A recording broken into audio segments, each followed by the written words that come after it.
Yeah. Gordon, you've written that China's Xi now talks about going to war all the time. And, General Holt was just talking about that, that they're getting stronger. They're more of a power than they were on any level you could measure, I would argue. What should we be doing? Because it seems like this administration doesn't take this threat very seriously. No, the Biden team doesn't take it seriously, and they don't have a sense of urgency.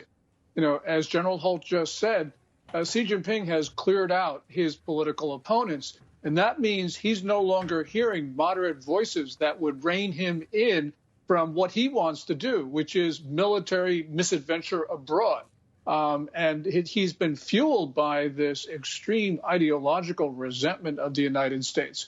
He has no respect for us, as we saw from the spy balloon traveling over our country, also by his selection as a defense minister, someone who's been under U.S. sanctions since 2018. So the Chinese regime right now believes it can do whatever it wants, which means it's going to do something extremely provocative. We are going to have to defend ourselves, and this is going to be extremely, extremely dangerous. Yeah, and Gordon, here's what scares me.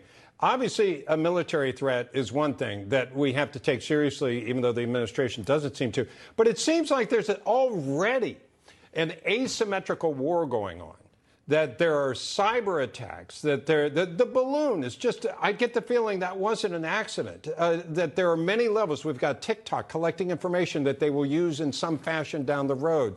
And again, it sounds silly, but it's not. It's a real threat. Give me your feel about that. Are we in a war that we don't even know we're in it? Well, yes. I mean, in May 2019, People's Daily actually declared a quote-unquote people's war on us. People's Daily is the mouthpiece of the Communist Party. It is China speaking. They have this doctrine of unrestricted warfare. And to add to all the things that you mentioned, there's fentanyl.